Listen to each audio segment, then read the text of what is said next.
So, I finally watched that video that everybody was talking about with Cynthia G. I noticed in that video the first things that came to mind. One actually is something that I want to make a video on, but this is not the time to make it, so I'm gonna leave it alone. But the first thing that I wanted to do this video on, was, the fact that Cynthia G tried to point out that Amber Rose said that in being a pretty woman, there's a benefit and there's a curse, and that there weren't many attractive people in her area. Like, she assumed that that meant she was talking about black women and that they weren't very attractive and that she was a preference. It's like, to me, what I gathered from that was, oh, so you associate your unattractiveness, I guess how you're treated in the world as unattractive, to do with your blackness. Because that's how she correlated unattractive with being black. Which was like, oh, this makes sense why you hate black women so much and you wish you were a white woman so much. Because if you read between the lines and what she's saying that unattractiveness is key word for a black woman. So you, as a black woman, think you're unattractive, and I guess maybe she's been treated like she was unattractive, which I've never thought Cynthia G was ugly, honestly. But what she said, it almost implied that, at least for her, that she's treated like she's ugly. And I'm like, wow, how? Why? Because as a person who is attractive, I've always known what that statement Amber Rose was saying to be true. You attract people who are unattractive and that you don't want attention from. You attract the wrong attention and you attract the good attention. You do both. So, I mean, that's what I understood that statement to mean. Not to mean anything about unattractive people who are black women, like unattractiveness and black women come together. You do understand that black women benefit from pretty privilege too.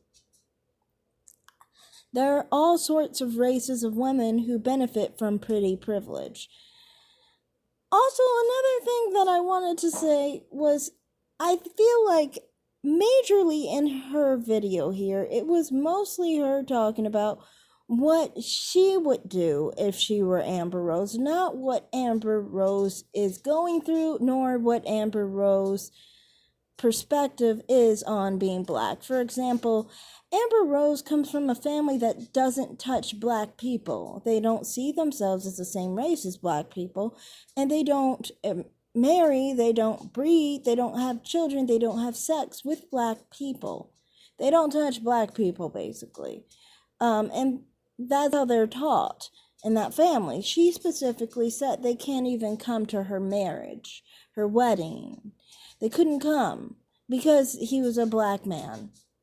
So it's not like what she's saying. She's thinking of it through her perspective as a black American, and how some self-hating people like herself and people who are, lighter skinned maybe, might try to use their lighter skin to benefit off of darker skinned women. But that is more so a thing that lighter skinned women do when they are a part of the black community. If they are outside of the black community, they don't do that, because you see, when people are outside of the black community and they're taught in a racist view towards black people, they stay the heck away from black people. They don't create black children. In their view, that would be a black child. They're not thinking through your lens of a lighter child to please a black man. See, you were raised to try to please a black man. Those people were raised to run away from the black man. So that's not what's going on there. If you understand anything about what she said about her older family and how they view black people. They don't see themselves as black people like that. But she did say that she saw herself as a black woman herself, that she's mixed with black. So she embraces her blackness. But no, her upper family does not. That's why, because she embraces her blackness, that's why she's with a black man. It's not the way you're saying it. The way you're saying it has to do with really Cynthia G's preference, because she is the preference, but she always lies about that. But that's what she does in her regular life. She uses her benefit to get black men to prefer her, and she's saying that even though she does that, it doesn't benefit her. But look, actions speak louder than words. She's still into black men, so obviously to her, to some extent, it does work.